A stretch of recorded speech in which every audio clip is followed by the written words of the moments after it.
اللهم كن لوليك الحجة الحسن صلواتك عليه وعلى آبائه في هذه الساعة وفي كل ساعة من ساعة الليل والنهار وليا وحافظا وقائدا وناصرا ودليلا وعينا حتى تسكنه أرضك طوعا وتمتعه فيها طويلا.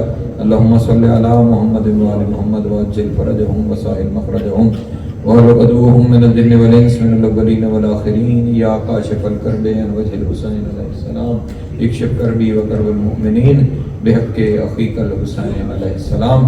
ایسی صلوات پڑھیں کہ تمام دعائیں مستجاب ہوں.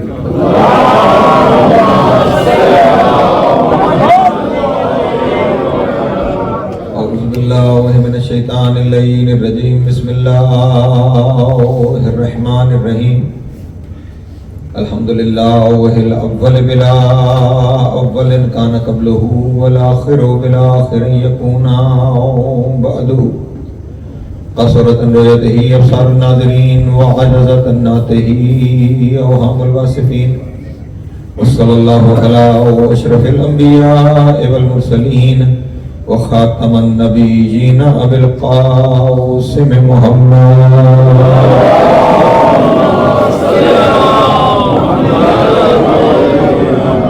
وآل طیبین الطاہرین المعصومین الشرفاء الذین اذهب اللہ عنہم الرجس وطہرہم تطہیرا.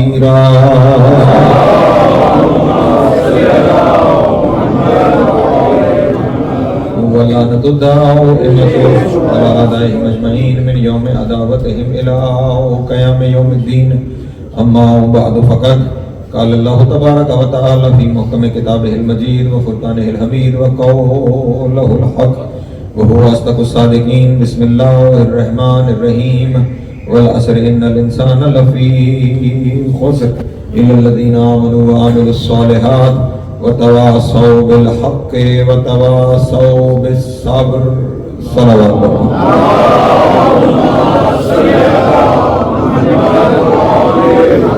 پھر بھی ایک دفعہ مل کے بآواز بلند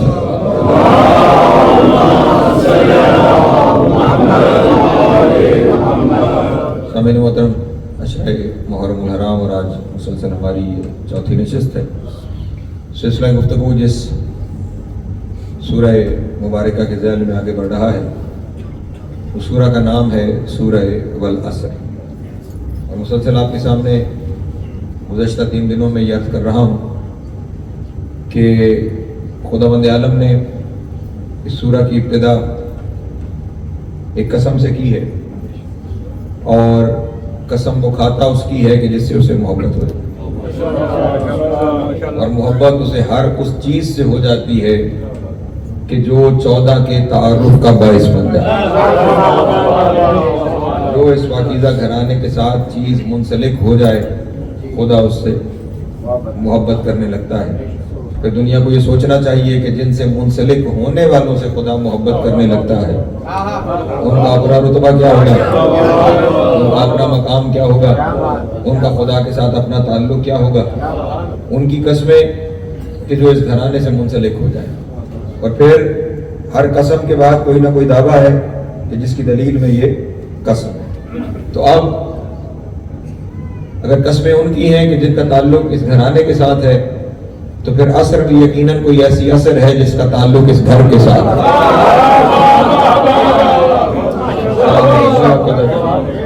وہ عصر وقت عصر ہے یا اس عصر سے مراد زمانہ ہے.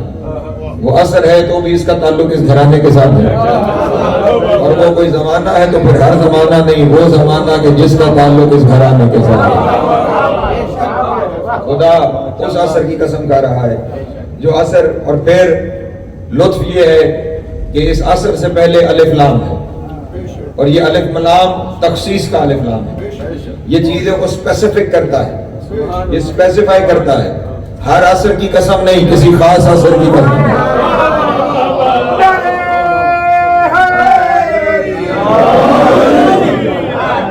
کوئی خاص عصر ہے, وہ وقت عصر ہے تو کوئی خاص وقت عصر ہے, وہ کوئی زمانہ ہے تو وہ خاص زمانہ ہے. یہ الف لام اسپیسیفائی کرنے کے لیے, اسپیسیفک کرنے کے لیے, تخصیص کے لیے ہے. اور اگر کسی کو اس عصر والا الف لام سمجھنا ہو تو اسے میں کہیں لے جاؤں تو زیادہ بہتر سمجھ میں آ جائے گا الیوم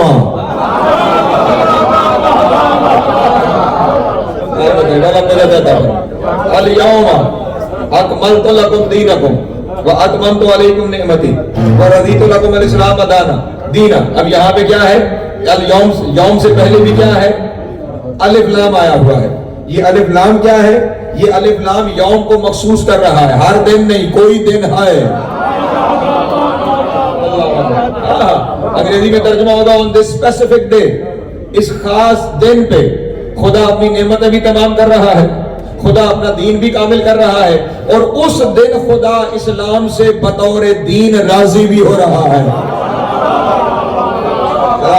میں جملہ کہہ دوں یہاں پہ، اس دن خدا دین سے راضی ہو رہا ہے بطور دین. اس کا مطلب یہ ہوا اس دن کے ماننے بغیر خدا دین سے راضی نہیں ہوتا، تو اس دن کے ماننے والے نہ ہو اور وہ رضی اللہ ہو جائے.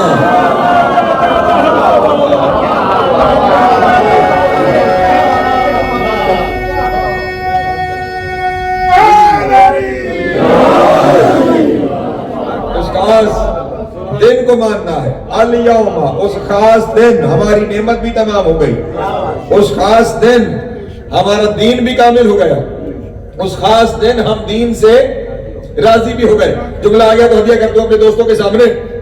یہ جو الف لام کہا الیوم، اس خاص دن جن کے لیے قرآن کافی ہے وہ قرآن سے خاص دن دکھائے. نہیں توجہ فرما رہے؟ آیت کے تو آگے پیچھے کچھ نہیں ہے کہ یہ کون سا دن ہے، لیکن الف لام بتا رہا ہے کوئی خاص دن ہے.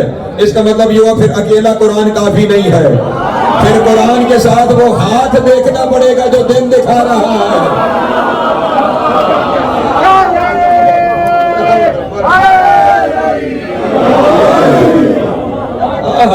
پھر قرآن کے ساتھ اسے ربط دینا پڑے گا، پھر قرآن کے ساتھ اس کی سیرت کو دیکھنا پڑے گا. جو الیوم سمجھا رہا ہے، چلے یوں ہی سمجھ لیجئے، خدا نے یہ بھی کہا نا دین کامل ہو رہا ہے، میں اس دین سے راضی ہو رہا ہوں. کاش دین کے لیے ہی الیوم تلاش کر لیتے. دین اور نعمت سے پہلے الیوم ہے، تو دین اور نعمت تب سمجھ میں آئے گی جب الیوم سمجھ میں آئے گا. تو اس الیوم کی تلاش ہی کر لیتے، دین کی خاطر ہی کر لیتے، اللہ کی نعمت کے اہتمام کے لیے ہی کر لیتے تو آج پھر دین پر کامل بھی ہوتے، دین پر عمل پیرا بھی ہوتے. بہرحال یہاں پہ اثر ہے جو الف لام کے ساتھ آ رہی ہے، تو کوئی مخصوص اثر ہے کہ جس کی خدا قسم کھانے جا رہا ہے، اور اس کے بعد خدا ایک دعویٰ فرما رہا ہے. اور وہ دعویٰ کیا ہو رہا ہے خدا کی جانب سے؟ ان الانسان لفی خسر. توجہ ازائے محترم، بے شک تمام انسان گھاٹے میں ہے. توجہ ازائے محترم، تمام انسان. اور اب یہاں پہ انسان سے پہلے جو الف لام آیا ہے یہ جنس کا الف لام ہے، یعنی جتنے انسان ہیں وہ تمام جس کے ساتھ انسان کا لفظ آئے گا وہ سب کے سب خسارے میں ہے. توجہ ازائے محترم، تمام کے تمام انسان جتنے ہیں سب کے سب انسان خسارے میں ہے. لیکن یہاں سے آگے بڑھوں اس سے پہلے یہ بات ذہن میں رکھیے گا کہ کبھی 14 کو اپنے اس انسان میں شامل نہ کر لیجئے گا.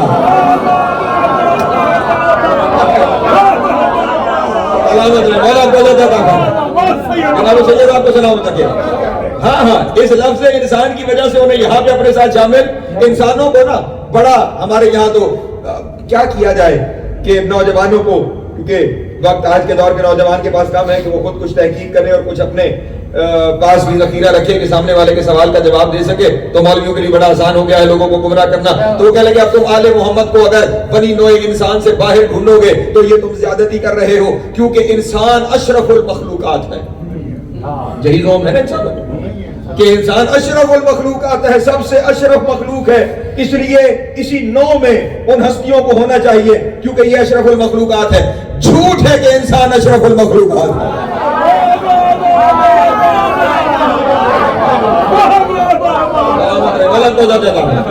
اور یہ باقی نقلی کا دعویٰ نہیں، میں کوئی چہروں میں پریشانیاں دیکھ رہا ہوں.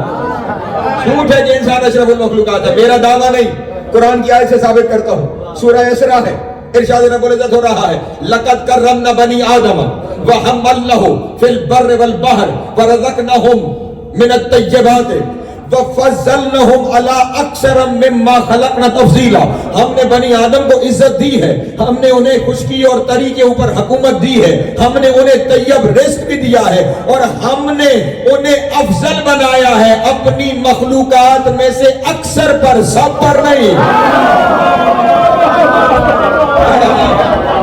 اللہ پیچھے بیٹھے ہوئے میرے جواب. آیت کلم مما خلقنا نہیں ہے کہ جس کو ہم نے بنایا ہے بس اس پر ہم نے فضیلت نہیں. اکثر مما خلقنا، ہم نے جو بنائے ہیں ان میں سے اکثریت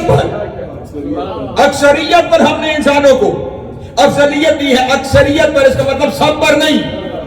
کوئی ہے جو ان سے بھی افضل ہے. توجہ کوئی ہے کہ جو ان سے بھی افضل. چلیں میں آپ کو وہ جو انسان کی تخلیق کی ابتدا ہو رہی ہے وہی لیے چلتا ہوں اپنے محترم دوستوں کو. خداوند عالم نے حکم دیا وَإِذْ قُلْنَا لِلْمَلَائِكَةِ اسْجُدُوا لِآدَمَ، ہم نے فرشتوں سے کہا کہ آدم کو سجدہ کرو. فَسَجَدُوا، سب نے سجدہ کیا. إِلَّا إِبْلِيسَ، سوائے ابلیس کے. اب یہاں پہ ترجمہ کیا ہے؟ ہم نے فرشتوں کو حکم دیا آدم کو سجدہ کرو، اور سب نے کیا، ابلیس نے نہیں کیا. حکم فرشتوں کو تھا، ابلیس نے نہیں کیا، تو فرق کیا پڑتا ہے؟ نہیں توجہ فرما رہے ظالموں. ابلیس تو بس میں ملائکہ کا فرد ہی نہیں. قرآن مجید میں کہا وَكَانَ مِنَ الْجِنِّ، وہ جنوں میں سے تھا. جب جنوں میں سے تھا تو اسے تو حکم سجدہ ہی نہیں. جب اسے حکم سجدہ نہیں تو پھر رجیم کیوں ہو گیا؟ جو آیت واضح ہے اِذْ قُلْنَا لِلْمَلَائِكَةِ اسْجُدُوا لِآدَمَ، ہم نے ملائک سے کہا. اب اگر ملائک سے مراد فرشتے ہیں تو ابلیس فرشتوں میں شامل نہیں. پریشان ہو گئے آپ، اسے حکم سجدہ ہی نہیں. تو اب یہاں پہ جب پوچھا گیا معصومین سے تو انہوں نے فرمایا یہاں ملائک سے مراد فرشتے نہیں، ملائک ہے ملک کی جمع. ملک کہتے ہیں طاقت کو. توجہ ملک کسے کہتے ہیں؟ طاقت کو، قوت کو. کائنات کی ہر طاقت کو حکم تھا کہ سجدہ ریز ہو جا. توجہ ہر طاقت کو. فرشتے کو ملک کہتے بھی اسی لیے ہیں کہ ان ہر فرشتوں میں سے کسی نہ کسی کے پاس کوئی نہ کوئی طاقت ہے. پریشان ہو گئے. کسی کے پاس بارش برسانے کی طاقت ہے، کسی کے پاس ہوائیں چلانے کی طاقت ہے، کسی کے پاس زمین سے رزق اگانے کی طاقت ہے، کسی کے پاس سورج کے طلوع و غروب کی طاقت ہے، کسی کے پاس چاند کی حرکت کی طاقت ہے، کسی کے پاس زمین کو حرکت دینے کی طاقت ہے. ہر ایک کے پاس کوئی نہ کوئی طاقت ہے جس کی وجہ سے انہیں ملک کہتے ہیں. اچھا کیسی پیاری بات ہے. آپ کو سے کوئی پریشان نہیں ہوا. میں نے کہا ایک فرشتے کے پاس ہوا چلانے کی طاقت، ایک کے پاس بارش برسانے کی طاقت، ایک کے پاس اناج اگانے کی طاقت، ایک کے پاس سورج کے طلوع و غروب کی طاقت، ایک کے پاس ماؤں کے شکموں میں بچوں کی شکلیں بنانے کی طاقت. کوئی پریشان نہیں ہوا. ہاں ہر فرشتے کے پاس طاقت ہے. عجب ہے نوکروں کی طاقتیں بتاؤ تو سبحان اللہ. سردار یہ کام کرے.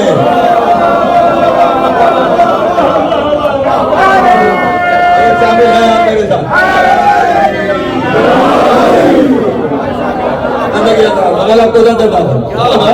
یہ ملائک اس گھر کے نوکر ہیں نا، یہ نوکر ہیں، ان کے پاس طاقت ہے، اور نوکر وہ اسی گھر کے ہیں. نوکر وہ صرف اسی گھر کے ہیں. شاید کبھی میں نے آپ کے سامنے عرض کیا ہو سید الملائکہ جبریل جتنے انبیاء کے پاس آتا رہا ہے، ہر نبی کے پاس آ کے کام بتاتا تھا، کسی کام میں شامل نہیں ہوتا. حضرت نوح کے پاس آیا کہ خدا نے فرمایا ہے کشتی بناؤ، یہ والے درخت کاٹو، ان کے تختے بناؤ، یہ 14 میخیں لایا ہوں لگاؤ. آج میں آگے ہوں اور آپ پیچھے چلتے چلے جا رہے ہیں. یہ لگاؤ اور آپ کشتی بناؤ. شامل ہو جائیے. جبریل اللہ کا نبی ہے، درخت کاٹ رہا ہے، تختے بنا رہا ہے، کشتی بنا رہا ہے. شامل ہو جائیے. میرا کام بتانا ہے، بنوانا نہیں. امین وحی ہوں، صرف بتاؤں گا، بنائیں گے خود. توجہ ہے. چلے حضرت ابراہیم علیہ السلام، انہوں نے تو امت کے لیے نوح نے کشتی بنائی تھی نا. ابراہیم نے تو خدا کا گھر بنایا. ابراہیم نے خدا کا گھر بنایا. اور کوئی یہ مکے سے سارے پتھر اٹھا کے گھر نہیں بنا لیا. جنہیں تھوڑا سا تاریخ سے شغف ہو, یہ جو رسول جس غار میں عبادت کرنے جاتے تھے غار ہرا, یہ مکے سے کوئی 40 پہاڑ باہر جا کے جبل نور کے اوپر یہ غار ہے, تو یہ باقی رستے میں کسی پہاڑ میں غار نہیں تھی. رسول وہیں جا کے عبادت کیوں کیا کرتے تھے؟ تو جناب والا وجہ یہ ہے, وہ کوئی نیچرل غار نہیں ہے. خداوند عالم نے حضرت ابراہیم اور اسماعیل کو حکم دیا تھا پتھر یہاں سے نکالو. جو ہے اذان محترم, یہاں سے پتھر لا کے میرا گھر بناؤ. وہاں سے وہ پتھر نکالتے رہے, غار بن گئی. اور نبی اکرم وہاں پہ جا کر عبادت کیا کرتے تھے, تو اب وہ وہاں سے پتھر اٹھا کے لاتے رہے. جبریل نے بتایا ضرور یہاں سے لانا ہے, لیکن ایک پتھر بھی ادھر سے اٹھا کر ادھر نہیں رکھا. گھر سارے کا سارا گھر اللہ کا ہے. بنایا ابراہیم نے شامل ہو جاؤ, نہیں, میرا کام صرف بتانا ہے, میں نہیں شامل ہونے جا رہا.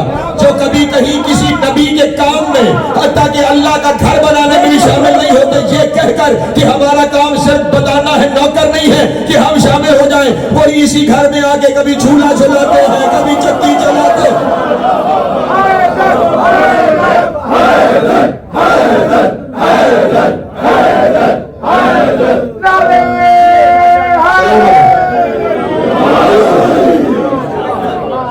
نوکری ایسا اسی گھر کی کرتے ہیں. توجہ ہے میرے محترم دوستوں کی. تو وہاں پہ ہر ایک طاقت کو, جس کے پاس جو طاقت ہے, اسے حکم تھا کہ آدم کے سامنے جھک جا. اس لیے ابلیس بھی شامل حکم تھا, لیکن کچھ ایسے تھے جو اس حکم میں شامل نہیں تھے. جب نہیں اس نے سجدہ کیا تو خدا نے کیا سوال کیا؟ ام کنت من العالین, تو ان میں سے ہو گیا جنہیں میں نے علی بنایا ہے. سلامت ہے, پہنچ رہی ہے باتیں. ہاں, یہ آلین علی کی جگہ ہے.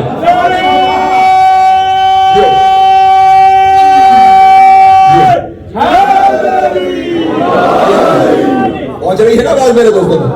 ہم کنت من العالین, کیا تو ان میں سے ہو گیا جنہیں میں نے علی بنایا ہے. اب یہ اسی گھر کا کمال ہے. وہاں ہو تو سارے علی, یہاں ہو تو سارے محمد. کیا تو ان میں سے ہو گیا جنہیں میں نے علی بنایا ہے؟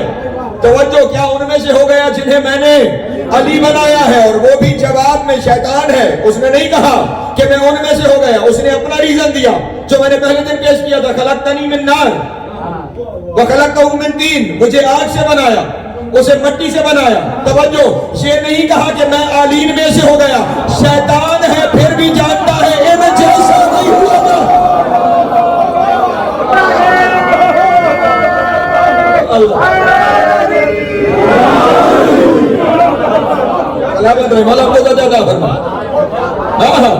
صدق بھائی, قیاس اس نے کیا, لیکن ان کے معاملے میں اس نے بھی قیاس نہیں کیا ہے. پتہ نہیں یہ جملہ بنا تھا, پیچھے رہ گئے ہیں. قیاس کیا ہے, لیکن ان کے معاملے میں شیطان ہو کر بھی اس نے قیاس نہیں کیا کہ میں ان میں سے ہو گیا. تو اس کا مطلب یہ ہوا کوئی گروہ تھا, تم انہیں کچھ مانو. جو ہے کوئی گروہ تھا کہ جو اس وقت بالا تر تھا. تو اب انسان ہے جسے سجدہ ہو رہا ہے, ملک ہے جو سجدہ کر رہے ہیں. جو ہے تو اب کوئی ہے نا کہ جو ان دونوں سے بالا تر ہے. اور جو ہے نا میرے محترم دوستوں کی, وہ آلین میں سے ہے. تو اب اس لیے انہیں شامل نہ کر لیا کرو. یہ انسانیت کو جو شرف ہے نا, یہ شرف اس لیے ہے کہ انہوں نے اس لبادے کو پسند فرمایا.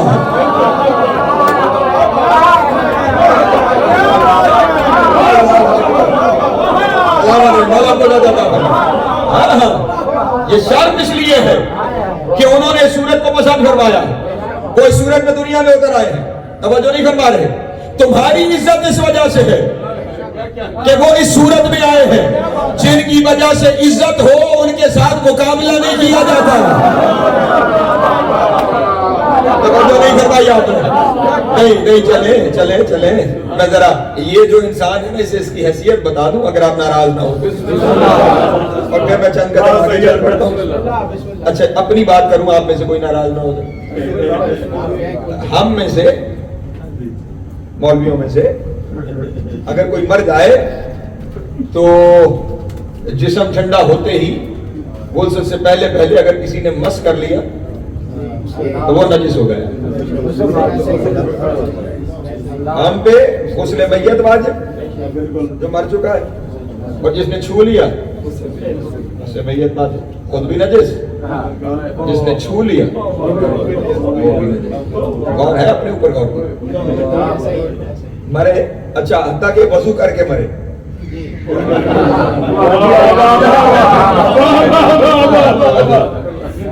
وضو کر کے مرے تو بھی نجس ہے. جس نے مس کر لیا وہ نماز نہیں پڑھ سکتا جب تک کہ توجہ ہے. اتنے نجس ہو گئے کہ نجاست پھیلانے لگے.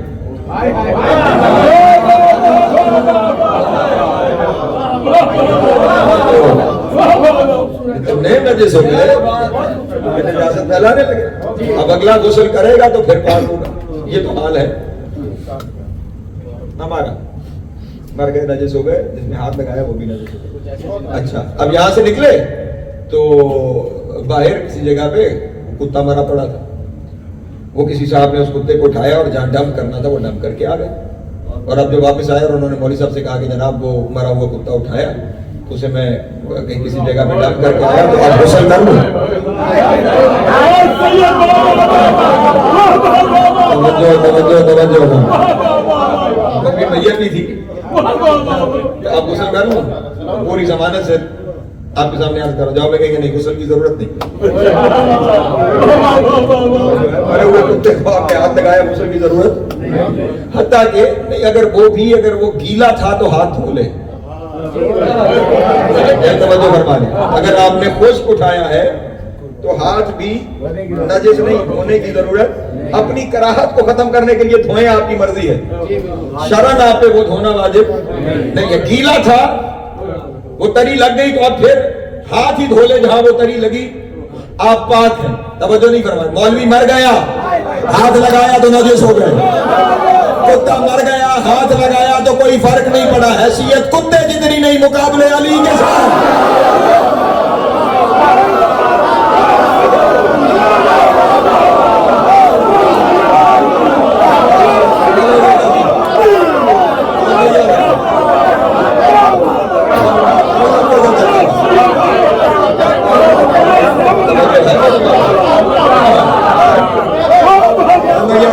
آپ کو سلام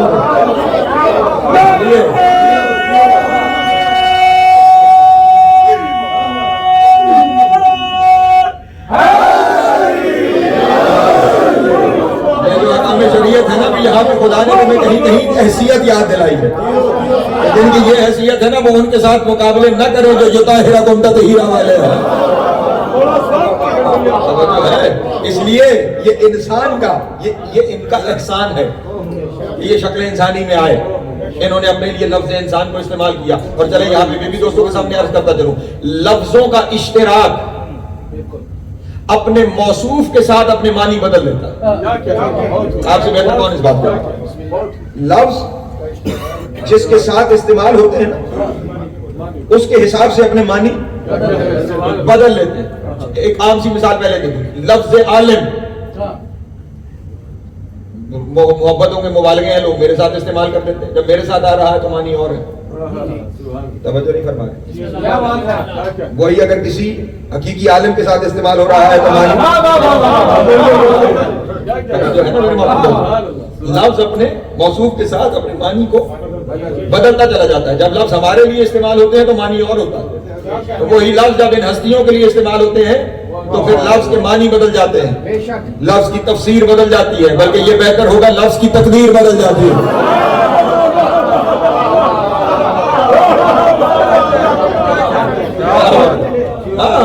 اس لیے لفظوں کے اشتراک پر کبھی بھی حقیقت کو منطبق نہ کیا کریں. حقیقت بھی ایک ہو جائے گی. مثلا صرف لفظ ہی نہیں، شکل و صورت بھی اگر ایک جیسی ہو وہ بھی حقیقت ایک جیسی.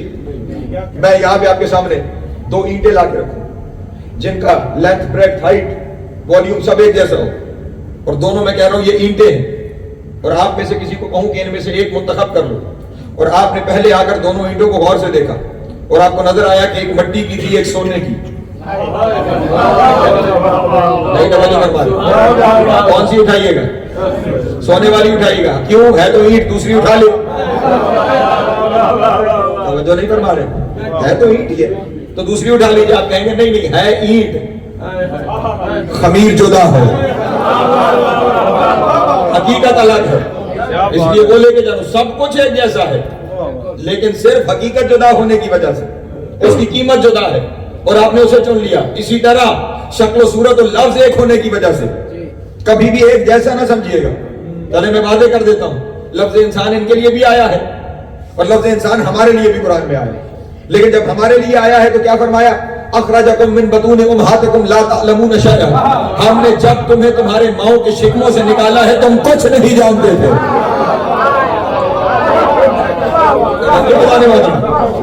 جب تم آئے ہو کچھ نہیں، لا تعلمون شیئا، تم کچھ بھی، اور جو پہلی آیت ہے وہ بھی تو یہی ہے، اقرأ بسم ربک الذی خلق، خلق الانسان من علق، علم الانسان ما لم یعلم، ہم نے، تم آئے تھے کچھ نہیں جانتے تھے، پھر ہم نے تمہیں وہ سکھایا جو نہیں جانتے تھے۔ جو ہے میرے باتوں دوستوں کو، یہ ایک انسان ہے جو آیا تو جاہل مطلق، کچھ نہیں جانتا، بالکل کچھ نہیں جانتا۔ خدا تمہارا لا تعلمون شیئا، تمہیں کسی چیز کی خبر نہیں تھی۔ یہ بھی انسان ہے جو آیا ہے جسے کسی چیز کی خبر نہیں ہے، اور ایک انسان وہ ہے کہ جس کے بارے میں سورہ رحمان میں ارشاد فرمایا الرحمن علم القرآن خلق الانسان۔ اللہ، اگر پیچھے بھی بات سمجھ میں آ رہی ہو، وہ رحمان ہے جس نے پہلے علم دیا ہے۔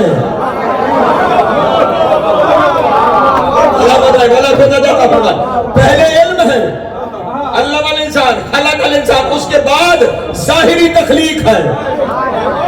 جو ہے میرے باتوں دوستوں کی، پہلے علم ہے پھر ظاہری تخلیق ہے۔ تم پیدا ہو تو جاہل،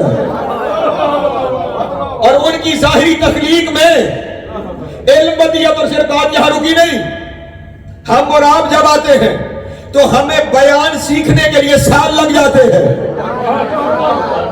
نہیں توجہ فرما رہے ہیں، سالوں لگتے ہیں، پھر ہم بولنا، اور لوگ تو مرتے تک بولنے کی تہذیب نہیں سیکھ پاتے، نہیں توجہ فرما رہے ہیں، ہاں مرنے تک تہذیب نہیں سیکھ پاتے بولنے کی، تو ہمیں بولنا سیکھنے کے لیے زندگی چاہیے، پھر ہم بولنا سیکھتے ہیں، اور یہاں جن کا تذکرہ ہے الرحمن علم القرآن خلق الانسان علمہ البیان، اللہ اکبر، اس کی تخلیق سے پہلے علم ہے اور ظاہری تخلیق کے ساتھ ہی بیان ہے۔ نہیں توجہ فرمائی آپ نے، اس کی ظاہری تخلیق کے ساتھ بیان ہے۔ ہم پیدا ہوئے تو گنگے، کیا توجہ کیجئے گا، وہ آئے ہیں تو ظاہری تخلیق کے ساتھ بیان ہے۔ اب تاریخ عالم میں تلاش کر کون ہے جو آتے ہی بولا ہے، جو آتے ہی بولا ہے، نہیں ملے گا تجھے۔ ایک 13 رجب کو آیا تھا، اور جب 16 رجب نبی کے ہاتھوں پر آیا تو پوچھ رہا ہے توریت پڑھوں، زبور پڑھوں، انجیل پڑھوں یا قرآن؟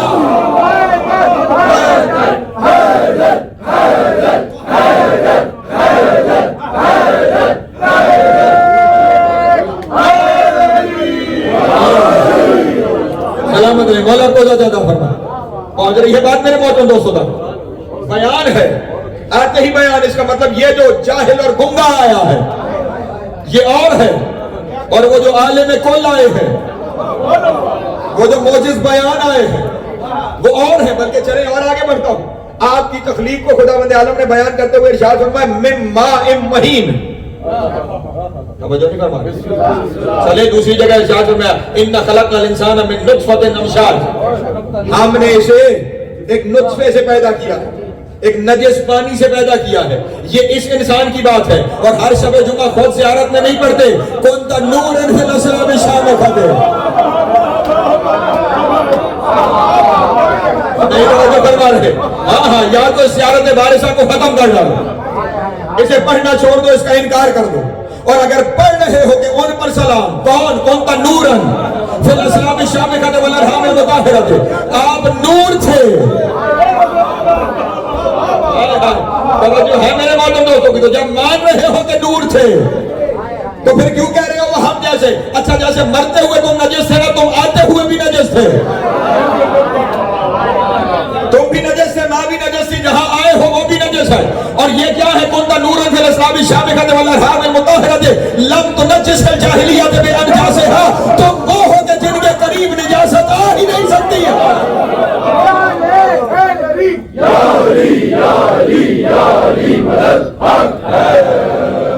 توجہ ہے میرے محترم دوست؟ اس لیے ان طہارتوں والوں کو اپنے ساتھ نہ جوڑا جائے، نجاست والے اور ہیں، ہاں لفظ انسان کے اطلاق سے توجہ نہیں میرے محترم دوست؟ ہاں اور یہیں پہ آپ بحث ہو جاتی ہے، اور میں ہاتھ جوڑ کے آپ کے سامنے اس بحث کو ختم کرنے کے لیے یہ دوستوں کے سامنے عرض کرنا چاہتا ہوں، اپنوں کے درمیان نہ جانے یہ کیوں بحث شروع کر دیتے ہیں کہ ظہور ہے یا ولادت؟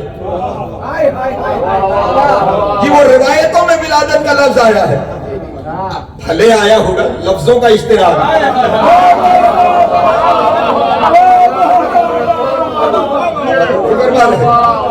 لفظوں کا اشتراک معنی کا اشتراک نہیں ہوتا، اور لفظوں کا اشتراک بلکہ یہ ظہور کا لفظ بھی، یہ بھی چلیں روایت پڑھ دیتا ہوں آپ کے سامنے۔ ابھی جس واقعے کا تذکرہ کیا نا 13 رجب اور 16 رجب، میں ایک ایک لفظ کا ضامن ہوں، ایک ایک لفظ ایک ایک حرف کا ضامن ہوں۔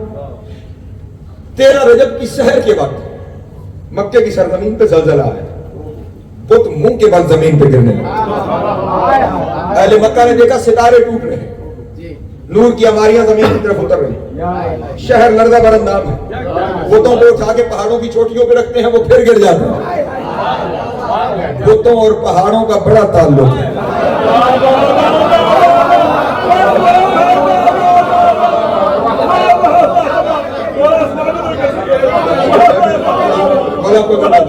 وہ پھر منہ کے بل گرتے ہیں، سارے پریشان ایک دوسرے سے پوچھ رہے پھر قیامت تو نہیں آ گئی، قیامت تو نہیں آ گئی، سب ایک دوسرے سے بحث کر رہے ہیں۔ اچانک کے بزرگ نے کہا ہم تو سارے بحث کر رہے ہیں کہ ہو کیا رہا ہے، ابو طالب کہاں ہے؟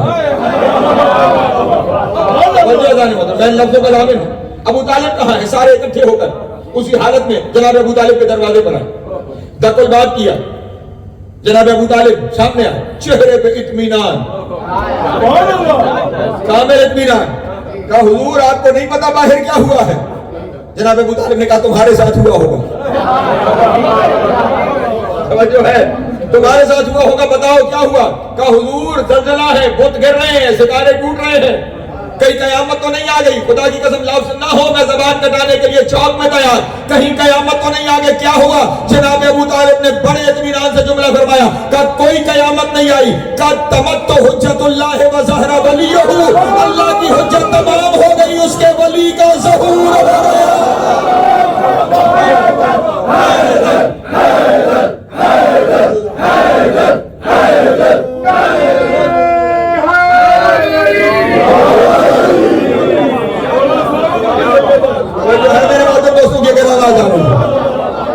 بلکہ چلیں ایک لفظ رہا یہاں عرض کیے دیتا ہوں سعاد بھائی دعا کے لیے، صرف یہ نہیں فرمایا، ایک اور شخص کے پاس، وہ پورا واقعہ پڑھو تو پوری مجلس ہو جائے گی موشے بھائی، اس کے پاس مشرم بھی کہا گیا، مشرم بھی کہا گیا، ٹھیک جو نام لکھا گیا، اس شخص کے پاس جا کر، اب میں کیا کروں پورا واقعہ نہیں پڑھ سکتا، بہرحال اس شخص نے پہلے جناب ابو طالب سے درخواست کی تھی کہ جب یہ واقعہ ہو جائے تو مجھے اس واقعے کی خبر دیجیے گا۔ تو جناب ابو طالب وہاں پہنچے اور جانتے ہیں اسے کن لفظوں میں جناب ابو طالب نے مبارکباد دی؟ جناب ابو طالب نے اسے کہا اِنَّ عَلِيًّا، اللہ کرے آپ میرے ساتھ شامل ہو جائے، میرے پاس اس سے بڑا جملہ، میرا کیا جملہ جناب ابو طالب کا جملہ ہے، تو پھر اس سے بڑا جملہ کون ہوگا؟ علی کے آنے کے بارے میں ان سے بہتر کوئی لفظ بیان نہ کر سکتا، یہ نظم کرنے والا جملہ ہے۔ فرماتے ہیں سن اِنَّ عَلِيًّا قد طلع علی الارض، اور سن علی زمین پہ طلوع ہو گیا۔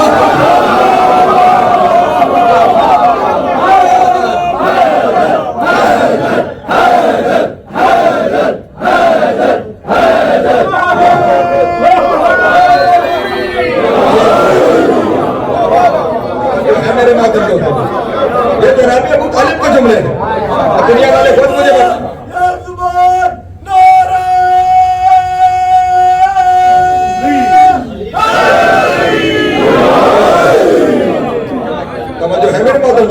جناب ابو طالب کے جملے ہیں، آپ ان جملوں کو کہاں لے جاؤ؟ کبھی فرما رہے ظہور ہو گیا، کبھی فرما رہے علی زمین پر طلوع ہو گیا، اور طلوع ہونے کی بات جانتے ہیں نا، طلوع کا لفظ خصوصی طور پہ سورج کے ساتھ آتا ہے، سورج طلوع ہو گیا ہے، اس کا طلوع ہونا اسی لیے کہا جاتا ہے کہ یہ ہمیشہ سے ہوتا ہے۔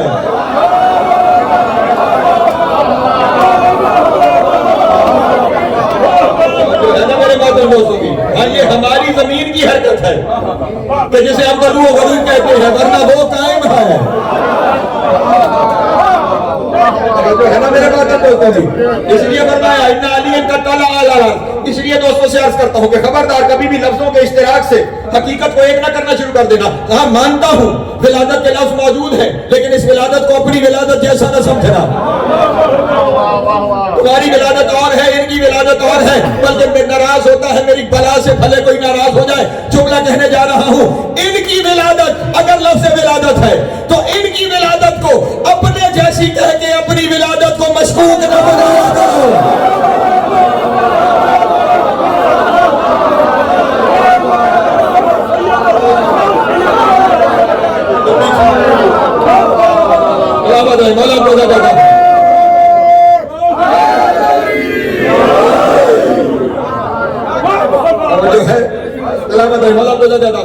بلکہ چلے، کیونکہ اب یہاں پہ میں نے کہا نا نوجوانوں سے باتیں ہوتی ہیں تو پھر وہ بیچارے پریشان ہو جاتے ہیں. جی ہماری مجبوری ہے ہم ولادت مانیں، کیونکہ اگر ولادت نہیں مانیں گے تو شہادت کیسے مانیں؟ اگر ولادت نہیں تو پھر ہم کیا تعلق ولادت اور شہادت کا آپس میں؟ کہ شہید ہونے کے لیے پیدا ہونا ضروری ہے. کس نے کہا؟ قرآن پیدا ہوتا ہے؟ خدا نہ نقل کفر نہ پاسد. یہاں پہ باہر کوئی قرآن کے صفحے پھاڑ ڈالے یا جلا ڈالے تو کیا کہو گے؟ اچھا پیدا نہیں ہوا پھر شہید ہو گیا.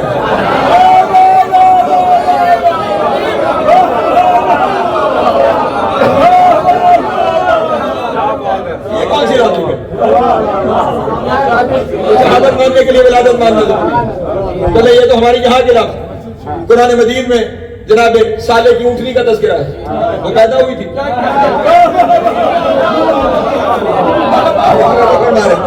پہاڑ سے برآمد ہوئی تھی تو وہ بغیر پیدا ہوئے قتل ہو گئی. توجہ نہیں فرما رہے میرے مادر. تو اس لیے شہادت کو اس والی ولادت کے ساتھ جوڑنے کی کوئی تک نہیں بنتی. پھر کبھی کہتے ہیں اچھا اگر ہمارے جیسی ولادت نہیں تو پھر سید ذریت رسول سے کیسے، سید اولاد حیمہ سے کیسے؟ بھئی اس میں کون سی پریشانی والی بات ہے؟ عیسیٰ ذریت ابراہیم ہے یا نہیں؟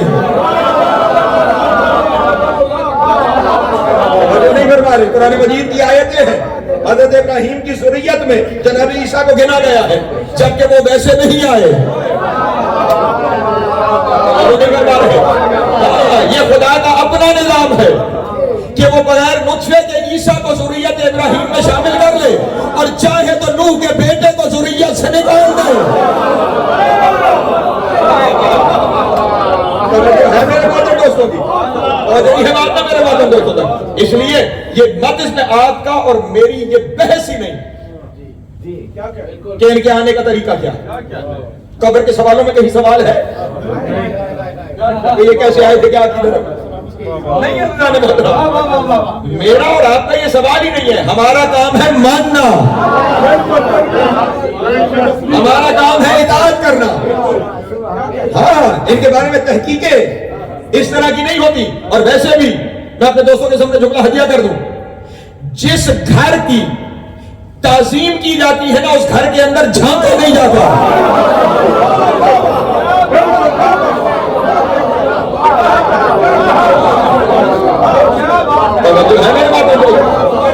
ہاں اس لیے جہاں تک ہے وہاں تک خود کو محدود رکھیے.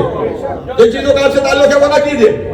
پانچ کئی بات میرے باتوں دوستوں تک یعنی ہاں یہ ان کا احسان ہے کہ یہ صورت انسانی میں آئے.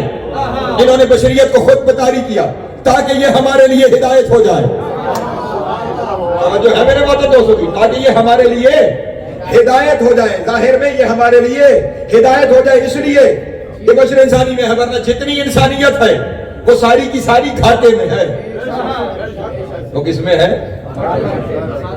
خسارہ. میں اجازت ہو تو میں دو جملے ہدیہ کر دوں کیونکہ وقت بہت گزر رہا ہے اور ابھی دن تھوڑے رہ گئے اور ابھی تو سورہ شروع ہوئی ہے. ابھی کہنے کو بڑی گفتگو پڑھی ہے. اجازت ہے ایک درود پڑھیں محمد علیہ.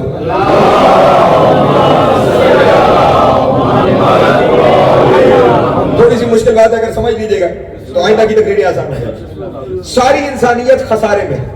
اس خسارے کا لوگ ترجمہ کر دیتے ہیں نقصان میں ہے، لاس میں ہے. نہیں، خسارے کا مطلب نقصان نہیں. توجہ ہے. خسارے کا مطلب لاس بھی نہیں. خسارے کا مطلب اگر یہاں کی زبان میں سمجھاؤں ڈیمیج. خسارے کا کیا معنی ہے؟ اچھا یہ خسارہ پیورلی ٹریڈنگ ٹرم ہے. تجارت خالصتاً خدا کو خدا نے پورے قرآن مجید میں تجارت کی ٹرمینالوجی استعمال کی. ہاں خدا بڑا پسند کرتا ہے تجارت, اسی لیے تجارت میں برکت رکھی. جو ہے ہاں تجارت پسند فرماتا ہے. بس نے فرمایا حل ادلکم تجارت تنجیکم من عذاب علیم, کیا تم چاہتے ہو کہ میں تمہیں ایسی تجارت بتاؤں جو تمہیں عذاب علیم سے نجات دلائے؟ تجارت بندوں کے ساتھ بھی وہ کیا کر رہا ہے؟ تجارت کر رہا ہے. پسند ہے اسے تجارت کی ٹرمینالوجی. خسارہ بھی تجارت کی ٹرمینالوجی ہے. اور اس کا معنی کیا ہوتا ہے اگر میں سمجھا پاؤں, آپ نے کسی جگہ پہ 100 پاؤنڈ انویسٹ کیے, اس 100 پاؤنڈ کے اوپر آپ کو پروفٹ ہوا, وہ 110 ہو گئے, 120 ہو گئے, 150 ہو گئے. اسے عربی میں کہتے ہیں ربا. کیا کہتے ہیں؟ ربے. قرآن مجید میں بھی یہ لفظ استعمال ہوئے. فما ربحت تجارتہم, ان کو ان کی تجارت نے کوئی فائدہ نہیں دیا. توجہ ہے میرے معلوم دوست. تو یہ لفظ قرآن مجید میں فائدہ ہو جائے, جو اپنے شروع میں لگایا وہ کہلاتا ہے کیپٹل انویسٹمنٹ آپ کی زبان میں. عربی میں کہلاتا ہے راس المال. توجہ ہے. فارسی اردو میں کہلاتا ہے سرمایہ. پریشان ہو گیا سرمایہ, راس المال, کیپٹل انویسٹمنٹ. اب اس کے اوپر جو کچھ آیا وہ کہلائے گا پروفٹ. توجہ ہے. اور اگر وہ 100 پاؤنڈ 100 ہی کھڑا رہا اور نہ بڑھا تو اسے کہتے ہیں یہ ہے نقصان. توجہ ہے. نہ بڑھنا, سٹیٹس کو, اپنی جگہ پہ کھڑے رہنا, یہ اللہ کی نظر میں نقصان ہے. توجہ. سکون, سٹیٹس کو, اپنی جگہ پہ کھڑے رہنا اللہ کی نظر میں نقصان ہے. اس کا یہ فائدہ یہ ہے کہ اس کے اوپر اضافہ ہوتا رہے. اگر سٹیٹس کو پر ہو تو نقصان میں ہو. اسی لیے علی کی معرفت کے معاملے میں سٹیٹس کو نہیں چاہیے.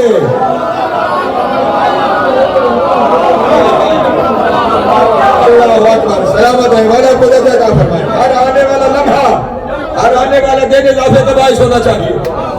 پھر فائدہ ہو رہا ہے. اگر وہیں پہ کھڑے ہو تو نقصان ہے, کیونکہ نقص ہے کاروبار کا, اس میں فائدہ نہ ہونا. اپنی جگہ پہ کھڑے رہنا نقص ہے, ٹھیک, نقصان ہے. ہاں اگر وہ 100 پاؤنڈ 80 ہو گیا, 50 ہو گیا تو یہ ہے خسارہ.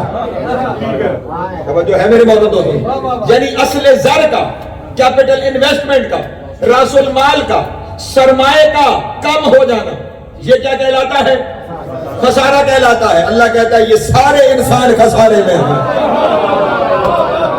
توجہ توجہ توجہ جانے محترم. یعنی ان کی جو اصل ہے, جو ان کا اصلی سرمایہ ہے, وہ گھٹتا جا رہا ہے, وہ کم ہوتا. اور تمام اللہ نے جتنی مخلوقات بنائی ہے نا, ان میں فلیکسیبل مخلوق ہے ہی انسان, جو بڑھ بھی سکتا ہے, جو گھٹ بھی سکتا ہے. بھائی انسان سے جو نیچے مخلوقات بظاہر نیچے کہلاتی ہیں وہ کیا ہے؟ جمادات, نباتات, حیوانات. یہ سارے اپنے نقص کے دائروں میں. ان کی جب ڈیفینیشنز کی جاتی ہیں تو اس ڈیفینیشن میں ایک لفظ اردو میں آتا ہے بس, اور آپ کی انگریزی میں آئے گا اونلی. مثلا جو صرف جسم رکھتا ہے وہ جمادات ہے. اب جسم تو ہم بھی رکھتے ہیں, تو ہم جمادات ہیں نہیں. اس کی ڈیفینیشن یہ ہوگی جو جسم رکھتا ہے اور بس. یعنی اس کے علاوہ اس کے پاس کچھ نہیں, کوئی جسم کی حدوں سے بڑھ نہیں سکتا. وہ اس نقص کے دائرے میں ہے کہ وہ اس سے باہر نہیں ہے. اور جو اس سے آگے ہے وہ کیا ہے؟ نباتات, جن میں گروتھ ہے, جو نمو رکھتے ہیں. گروتھ تو ہم میں بھی ہے لیکن ہم نباتات نہیں. کیوں؟ ان کی ڈیفینیشن ہوگی گروتھ اور بس, نو موومنٹ, صرف گروتھ ہوگی ان کے اندر. اب ان کے اندر یہ نقص ہے کہ ان کے اندر موومنٹ نہیں ہو سکتی. جو ان سے نیچے تھے ان میں نقص ہے کہ ان کے اندر گروتھ نہیں ہو سکتی. اس سے اوپر حیوانات ہیں, ان میں جسم بھی ہے, گروتھ بھی ہے, حرکت بھی ہے. جو ہے میرے محترم دوستوں, حرکت بھی ان کے اندر. اب یہ سب کچھ ہم میں بھی ہے لیکن ہم حیوان نہیں. توجہ نہیں فرما رہے. ہم انسان ہیں تو پھر درمیان میں کوئی فرق ہوگا. جو حیوان کو انسان سے جدا کر رہا ہے وہ فرق ہے کہ وہاں جبر ہے, یہاں اختیار ہے. نہیں توجہ فرما رہے، وہ جابر کے دائروں میں مقید ہے، اس لیے وہاں پر پریشان ہو گیا میں، اس لیے وہاں بڑھوتی گھٹوتی کا کوئی امکان نہیں، انسان اس کے پاس اختیار ہے، توجہ ہے میرے محترم دوستوں، اس کے پاس کیا ہے؟ اختیار ہے، اس لیے چاہے تو بڑھے، چاہے تو خدا نے فرمایا اِنَّا هَدَيْنَاهُ السَّبِيلَ اِمَّا شَاكِرًا وَإِمَّا كَفُورًا، ہم نے ہدایت کر دی ہے، اب چاہے تو شکر کرو، توجہ میں نے کسی نتیجے کی طرف جانا ہے، اور چاہے تو کفر کرنے والوں میں شامل ہو جاؤ۔ تو اب یہاں پہ کیا ہے؟ اچھا یہ گرے تو خود قرآن مجید میں فرمایا اِنَّهُمْ كَالْأَنْعَامِ بَلْ هُمْ أَضَلُّ سَبِيلًا، ان کی مثال چوپایوں کی ہے بلکہ یہ اس سے بھی بدتر ہے، توجہ نہیں فرما رہے، گھٹے تو چوپایوں سے بھی، جملہ ہدیہ کرنے جا رہا ہوں، گھٹے تو چوپایوں سے بھی، اب چوپائے دو طرح کے ہیں، ایک چرند ایک درند، چرند وہ ہے جن کا کام چرنا ہے، وہ صرف اپنی شکم پوری پہ توجہ رکھتے ہیں بغیر اس کے کہ شکم پور کیسے ہو رہا ہے، ہائے ہائے نہیں توجہ فرما رہے، اپنا کھا رہے ہیں یا پرائے کا، پتہ نہیں میں جملہ کہہ کے گزر گیا، ان کی صرف شکم پوری پہ نگاہ ہے، پیٹ بھرنا چاہیے، اس کا خیال رکھیے گا، اس کا مطلب اگر کسی کی زندگی کا مقصد صرف کھانا پینا اور گزر جانا ہے تو وہ چرندوں سے بدتر ہے، اور جو ہمارے وہاں دوست ہوگی، اور کھاتے پیتے ہوئے یہ بھی نہ دیکھے کہ کس کا کھا رہا ہے، توجہ نہیں فرما رہے، اس کا مطلب جو صرف کھاتا رہے، جو صرف کھاتا رہے، پیچھے ہو تم جو صرف کھاتا رہے وہ جانوروں سے بدتر ہے، تو اب تلاش کرو کون ہے جس کے بارے میں نبی نے کہا تھا کھاتا رہے گا پیٹ نہیں بھرنے کا،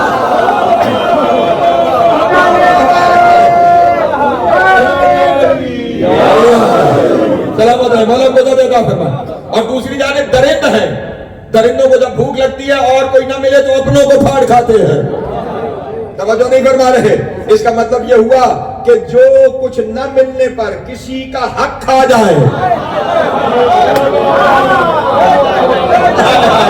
توجہ ہے میرے محترم دوستوں کی، وہ بل ہم اضل سبیلا، وہ جانوروں سے بھی بدتر ہو گیا ہے، جانوروں سے بھی بدتر ہو گیا ہے، وہ جانوروں سے بھی بدتر ہو گیا ہے، اور اب کاروبار کا حساب کہ ربا ہے یا خسارہ ہے، میں جملہ ہدیہ کرنے جاؤں، تقریر آج کی حد تک تمام کروں، کل آگے بڑھوں گا، پروفٹ ہے یا ڈیمیج ہے، اس کا فیصلہ تب ہوتا ہے جب حساب کیا جائے، جب کاروبار کا حساب ہوتا ہے تب فیصلہ ہوتا ہے، حضور دعا کیجیے گا، پروفٹ ہے جو لاس، حساب پہ فیصلہ ہوتا ہے، انسان کی زندگی کا حساب خدا اس کے سامنے پیش کرتا ہے جب وہ مرنے لگتا ہے، پوری کی پوری زندگی انسان کی نگاہوں سے گزاری جاتی ہے، سمجھو ساری زندگی، بس ایک لمحے کے لیے شامل ہو جائے تو دعا فرمائیں گے بسم اللہ، ساری زندگی نگاہوں کے سامنے گزرتی ہے، جب ساری زندگی نگاہوں کے سامنے گزرتی ہے تو اس وقت اس کا جملہ فیصلہ کرتا ہے، ساری زندگی کو دیکھ کر اس کا جملہ فیصلہ کرتا ہے خسارے والوں میں ہے یا کامیاب ہونے والوں میں ہے۔ اب میں تمہیں اجازت دیتا ہوں جا کے تاریخ کے اوراق کو پلٹ کر دیکھو کہ وہ کون تھا جو مرتے ہوئے کہہ رہا تھا کاش میں زمین پہ اگی ہوئی گھاس ہوتا۔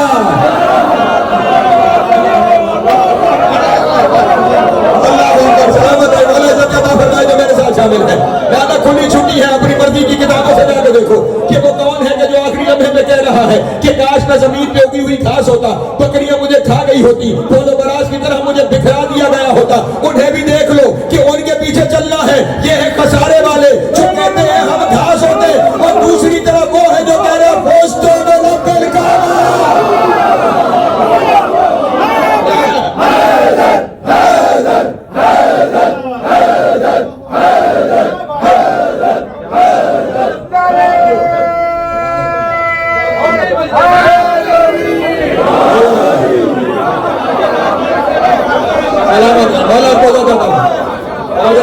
پیچھے بیٹھے ہوئے میرے تمام لوگ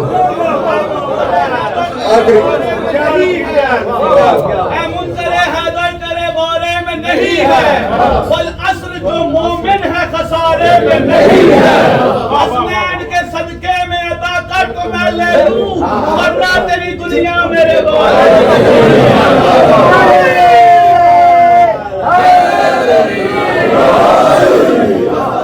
مولا کو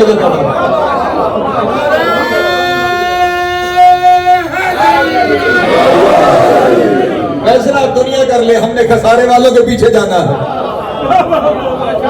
یا ہم نے کامیاب ہونے والوں کے پیچھے جانا ہے؟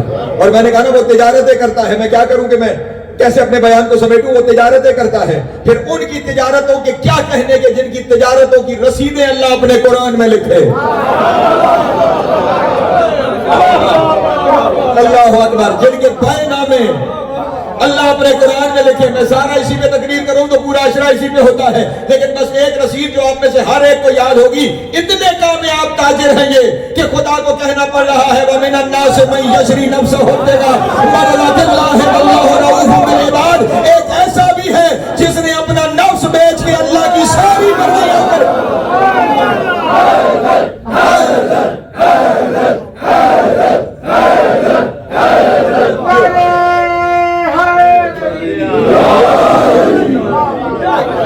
اور یہ بات میرے محترم دوستوں کا، تو اس لیے اگر کامیابیاں چاہتے اس ان الانسان لفی خسر والوں میں نہیں آنا چاہتے تو پھر ان کے پیچھے چلو کہ جن کی کامیابی کی رسیدیں اللہ نے قرآن میں رکھی، جن کی تجارت کی رسیدیں اللہ نے قرآن میں رکھی۔ لیکن عجب یہ ہوا کہ جن کے سامنے سر جھکانا تھا انہوں نے انہی کے سر کاٹے۔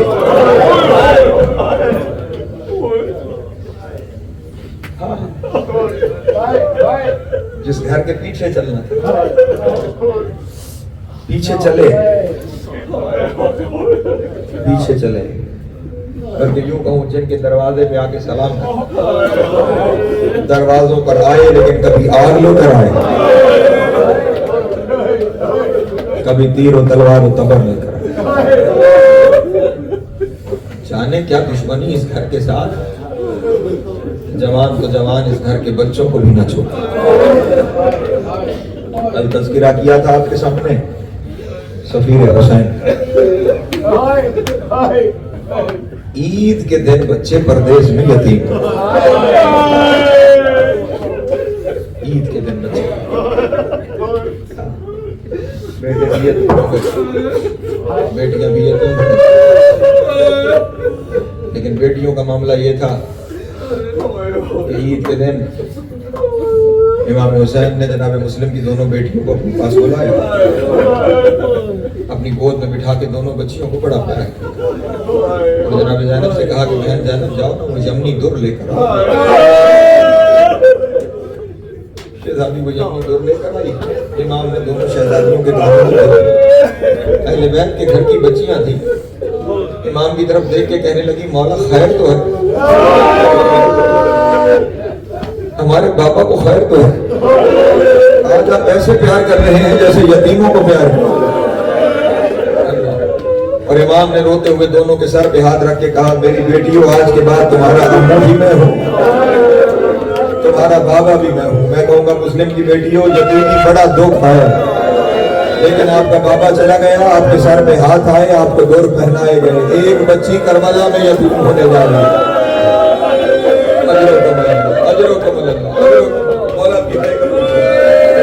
بچیاں حسین کے پاس ہیں، لیکن یہ دو بچے پردیس میں یتیم ہو گئے۔ اور اگر محسوس کر سکو تو رونے کا جملہ یہ ہے کہ صرف پردیس میں عید پہ یتیم نہیں ہوئے، باپ کے قاتلوں کے ہاتھوں گرفتار ہوئے،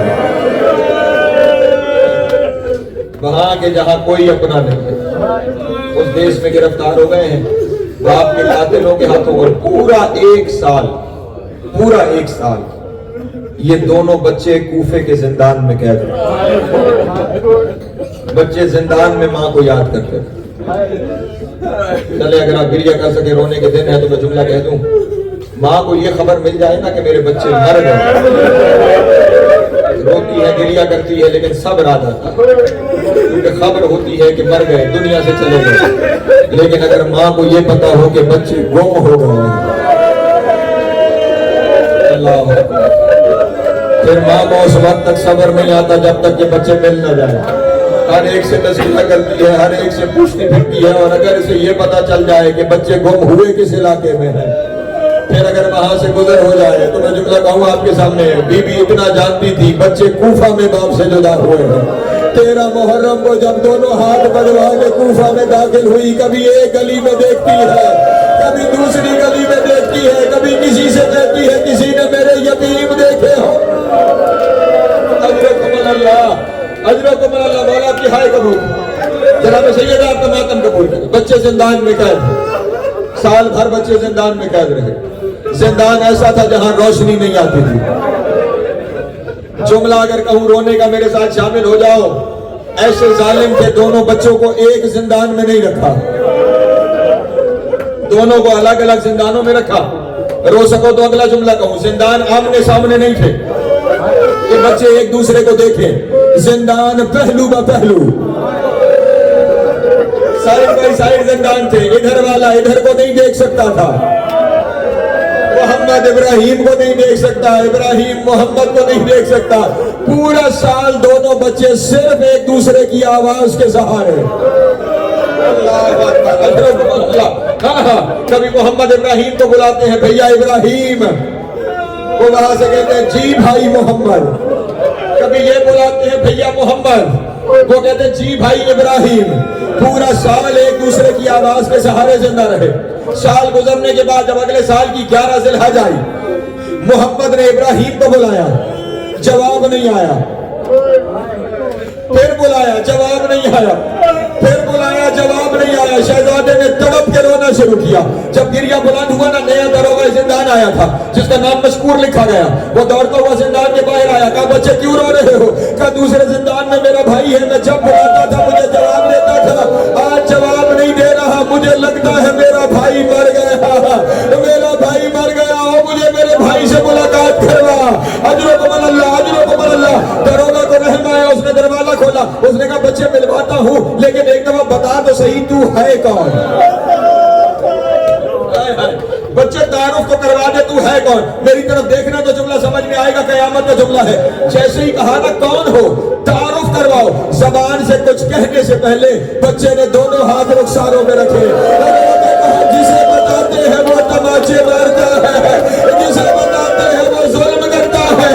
مذکور نے کہا میں ظلم نہیں کروں گا, میں علی کے چاہنے والا. اللہ اکبر. میں امیر المومنین, حوصلے سے سنتے جانا, میں امیر المومنین علی کا چاہنے والا ہوں. بڑے عرصے بعد کسی سے اپنے نانا کا نام عزت سے سنا.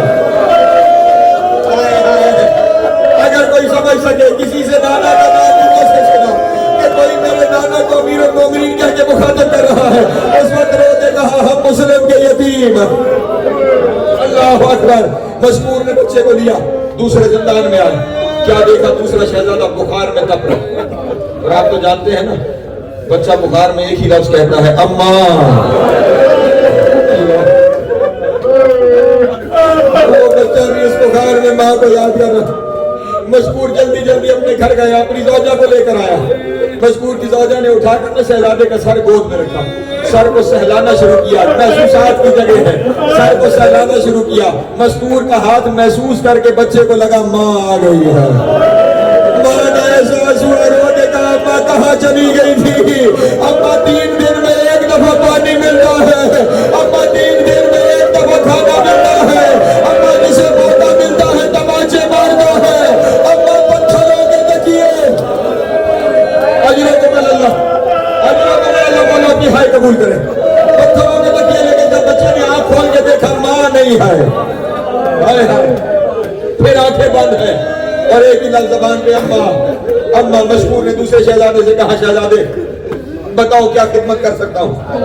کہا بس اتنا کر, ہمیں مدینے کے رستے پہ چھوڑا.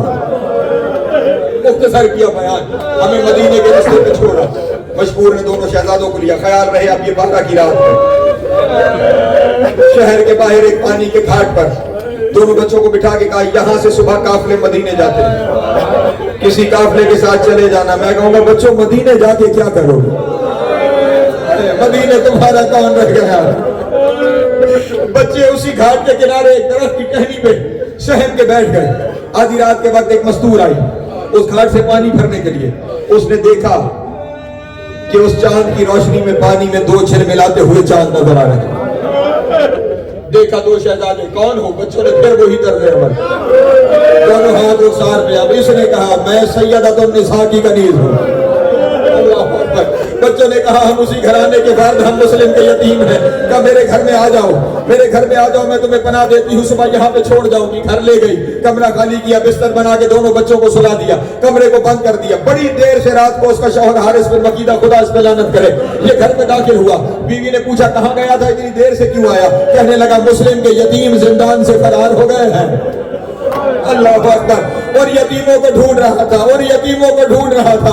مزدور کے کلیجے میں ہاتھ آیا، جنہیں ڈھونڈ رہا ہے وہ تو گھر میں آ گئے ہیں، وہ تو گھر میں آ گئے ہیں. کھانا دے کے سلا دیا، تو سو جا تاکہ یہ سو جائے تو میں صبح جلدی ان بچوں کو چھوڑ دوں گی. ادھر یہ سویا. تھوڑی دیر بعد قیامت ہوئی.